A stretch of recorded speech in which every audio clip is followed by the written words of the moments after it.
परमशिवोऽहम् ॐ नित्यानन्द परमशिवोऽहम् ॐ नित्यानन्द परमशिवोऽहम् ॐ नित्यानन्द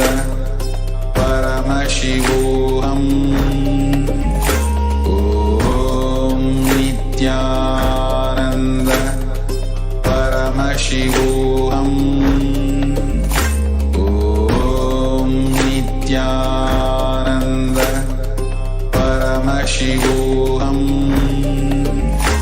ॐ नित्यानन्द परमशिवोऽहम् ॐ नित्यानन्द परमशिवोऽहम् ॐ नित्यानन्द परमशिवोऽहम् ॐ नित्यानन्द परमशिवोऽहम् ॐ नित्यानन्द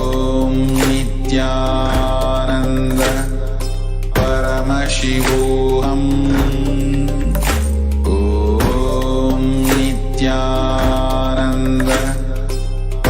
परमशिवोऽहम् ॐ नित्यानन्द परमशिवोऽहम् ॐ नित्यानन्द परमशिवोऽहम् ॐ नित्यानन्द परमशिवोऽहम् ॐ नित्या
परमशिव समुद्भूत कपिल महागुरु पुनरुद्धृत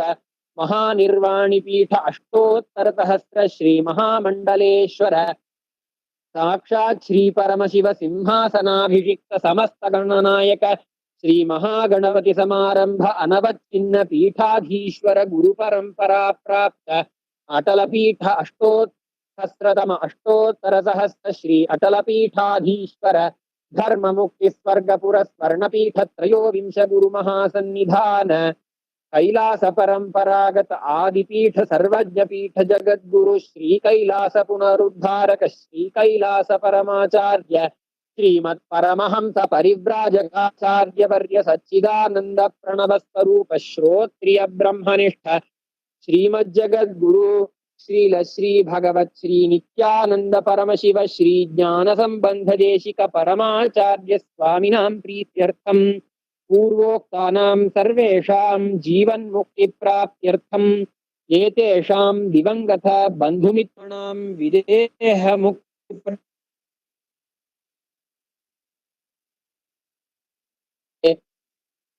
श्री नित्यानंदेश्वरी पराशक्ति समेत श्री नित्यानंदेश्वर परम शिव अवतार भूत श्री सर्वदेव देवी स्वरूप भगवत श्री नित्यानंद परम शिव मुखेन महेश्वर पूजाख्य कर्म करिष्ये. We will now be chanting the 15th chapter Purushottama Yoga of Srimad Bhagavad Gita that guides the departed soul to complete completion. Om Parthaya Pratibodhitam Bhagavata Narayanena Swayam Vyasena Grathitam Purana Munina Madhye Mahabharatam Advaitaamritavarshiniim Bhagavatim Ashtadashaadhyayinim Ambatvamanusandathami Bhagavad-gite Bhavadveshinim. Atha Panchadashodhyayaha Purushottama Yogaha. Shri Bhagavanuvacha Urdhvamulamadha Shakham Ashvatham Prahuravyayam Chandamsi Yasya Parnani Yastam Veda Savedavite Adhaschordvam Prasritastasya Shakhaha Guna Pravriddha Vishaya Pravalaha Adhascha Mulanyanu कर्मानुबंधीनि मनुष्यलोके न रूपमस्येह ततोपलभ्यते नान्तो न चादिर्न च सम्प्रतिष्ठा अश्वत्थमेनं सुविरूढमूलम् असङ्घशस्त्रेण दृढेन छित्त्वा ततः पदं तत्परिमार्गितव्यम् यस्मिन् गता न निवर्तन्ति भूयः तमेव चाद्यं पुरुषं प्रपद्ये यतः प्रवृत्तिः प्रसृता पुराणी निर्मानमोहाजितसङ्गदोषा अध्यात्मनित्या विनिवृत्तकामाः द्वन्द्वैर्विमुक्ताः सुखदुःखसंज्ञैः गच्छन्त्यमूढाः पदमव्ययं तत् न तद्भासयते सूर्यः न शशाङ्को न पावकः यद्गत्वा न निवर्तन्ते तद्धाम परमं मम ममैवांशो जीवलोके जीवभूतः सनातनः मनःषष्ठानीन्द्रियाणि प्रकृतिस्थानि कर्षति शरीरं यदवाप्नोति यच्चाप्युत्क्रामतीश्वरः गृहीत्वैतानि संयाति वायुर्गन्धानि वाशयात् श्रोत्रं चक्षुस्पर्शनं च रसनं घ्राणमेव च अधिष्ठाय मनश्चायं विषयान् उपसेवते उत्क्रामन्तं स्थितं वापि भुञ्जानं वा गुणान्वितं मूढानानुपश्यन्ति पश्यन्ति ज्ञानचक्षुषः यतन्तो योगिनश्चैनं पश्यन्त्यात्मन्यवस्थितं यतन्तोऽप्यकृतात्मानः नैनं पश्यन्त्यचेतसः यदादित्यगतं तेजः जगद्भासयतेऽखिलं यच्चन्द्रमसि यच्चाग्नौ तत्तेजो विद्धि मामकम् गामाविश्य च भूतानि धारयाम्यहमोजसा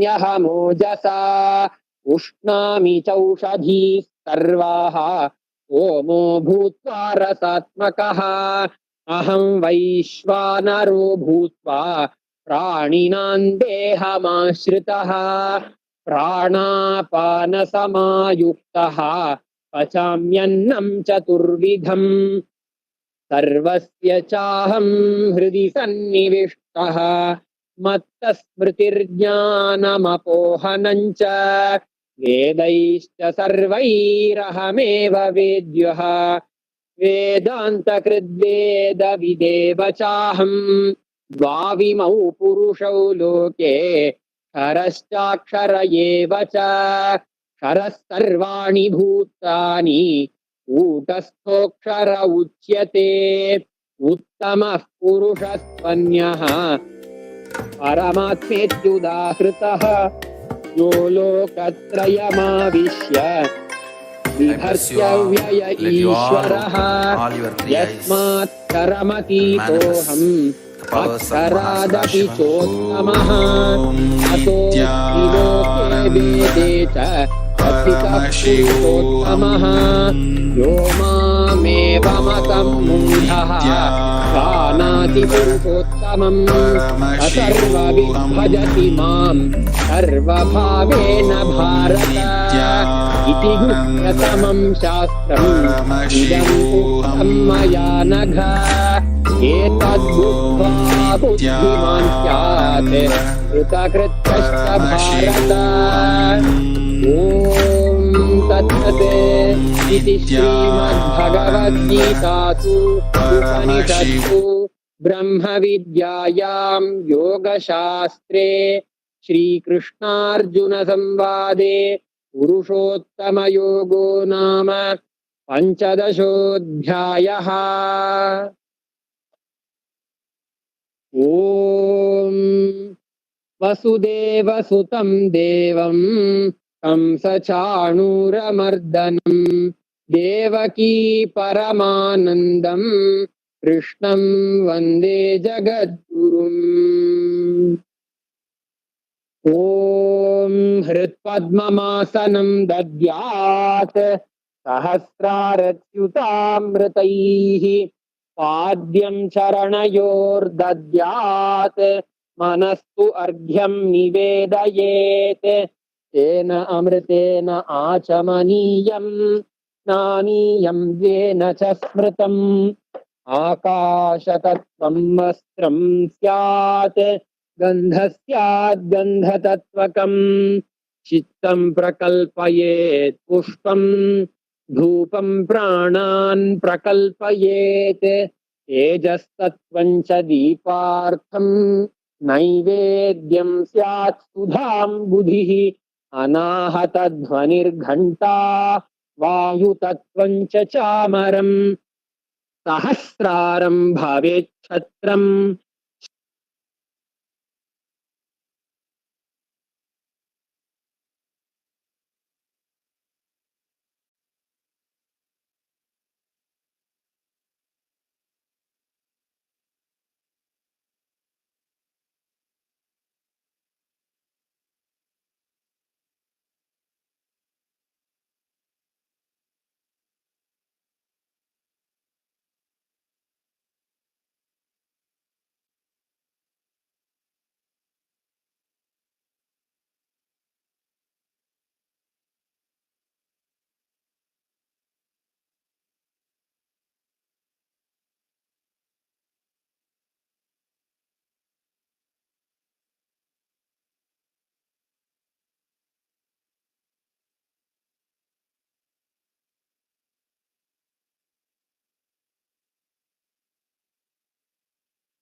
ॐ ह्रीं इदं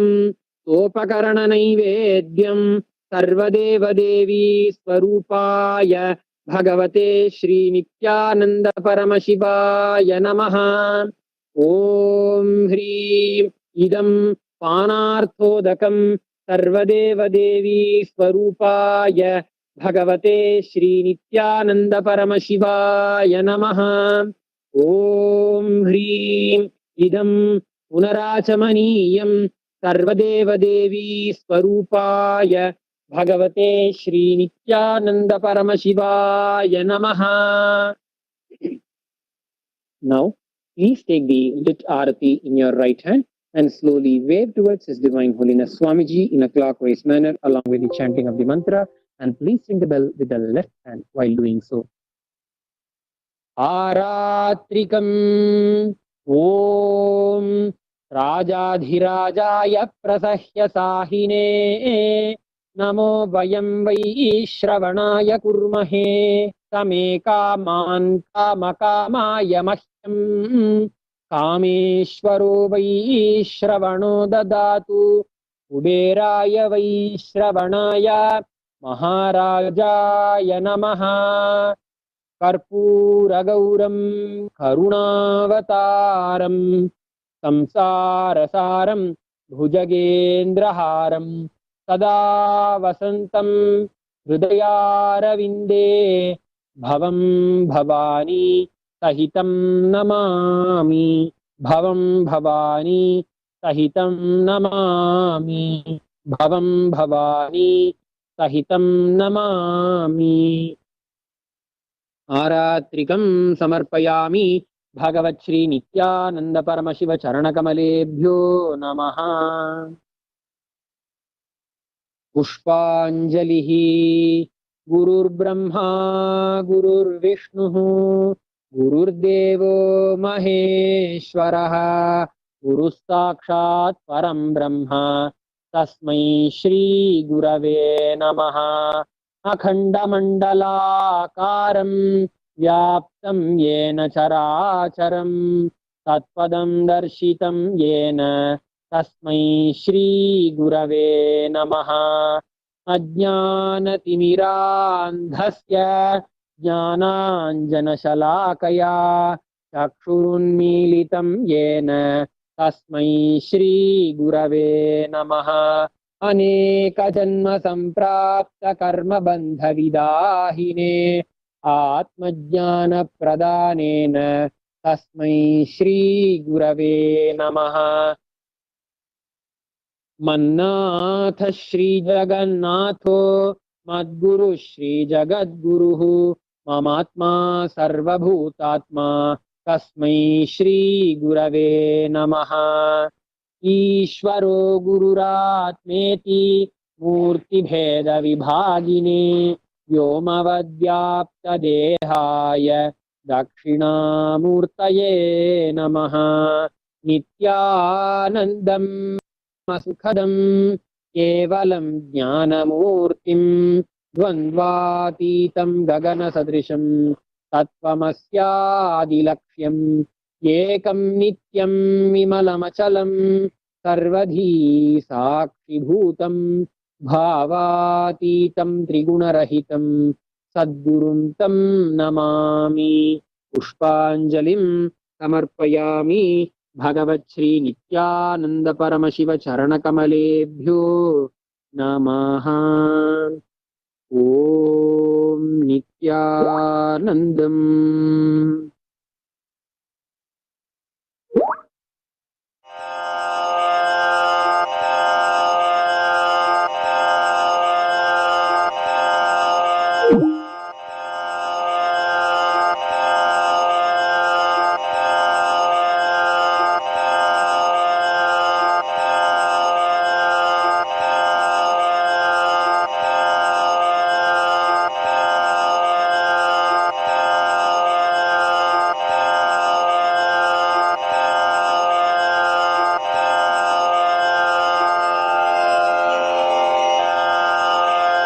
श्रीकैलासोन्नतद्वादशान्तश्यामला पीठारूढ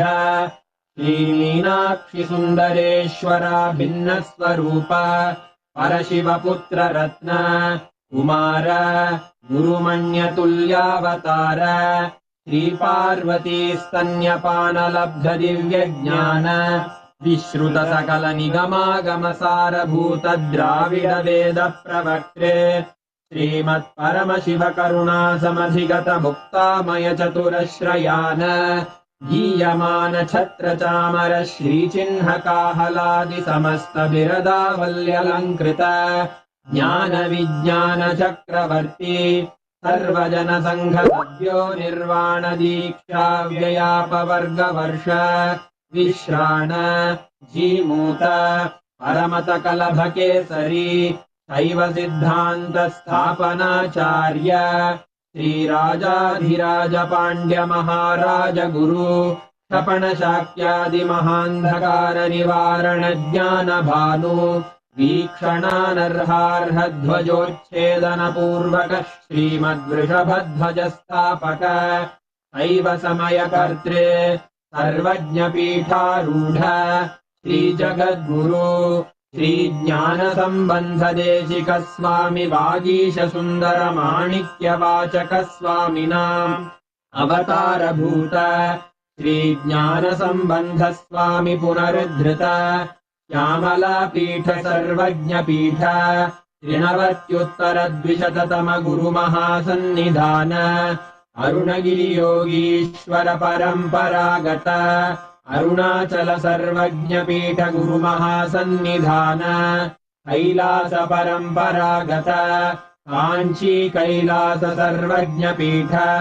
त्रयस्त्रिंशदुत्तर द्विशततम गुरु महासन्निधान नित्योत्सव नित्य मंगल नित्य कल्याण नित्य रजित कैलास परंपरागत आदि कैलास नित्यानंद पीठ महासंस्थान महासिंहासन पीठ कर्तः साक्षात् श्री परमशिव समुद्भूत कैलास परंपरागत वैवस्वत मनु इक्ष्वाकु हरिश्चंद्र भगीरथ श्रीरामचंद्र शूरसेन इत्यादि अनवच्छिन्न सार्वभौम चक्रवर्ती परंपरागत चतुष्षष्टि योगिनी मंडित चतुष्षष्टि संप्रदाय प्रवर्तक मनुधर्म शासन सूर्यवंश प्राप्त सर्वज्ञ पीठ सुरांगी साम्राज्य मूर्धाभिषिक्त चूडामणे साक्षात् श्री परमशिव समुद्भूत कपिल महागुरु पुनरुद्धृत महानिर्वाणि पीठ अष्टोत्तर सहस्र श्री महामंडलेश्वर साक्षात् श्री परमशिव सिंहासनाभिषिक्त समस्त गणनायक श्री महागणपति समारंभ अनवच्छिन्न पीठाधीश्वर गुरु परंपरा प्राप्त अटल पीठ अष्टोत्तर सहस्र श्री अटल पीठाधीश्वर धर्म मुक्ति स्वर्ग पुरस्वर्ण पीठ त्रयोविंश गुरु महासन्निधान कैलास परंपरागत आदिपीठ सर्वज्ञ पीठ जगद्गुरो श्री कैलास पुनरुद्धारक श्री कैलास परमाचार्य श्रीमत्परमहंस परिव्राजकाचार्य वर्य सच्चिदानंद प्रणव स्वरूप श्रोत्रिय ब्रह्मनिष्ठ श्रीमज्जगद्गुरु श्री भगवत् श्री नित्यानंद परमशिव श्री ज्ञान संबंध देशिक परमाचार्य स्वामिन् अत्रागत्य परिपाल्य च अस्मान् विज्ञान वितरणेन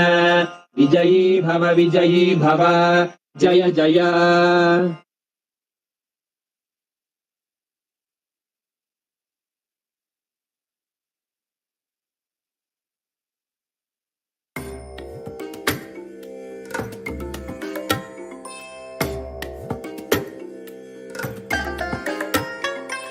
I bless you all. Let you all open all your three eyes and manifest the powers of Mahasadashiva. Om Nitya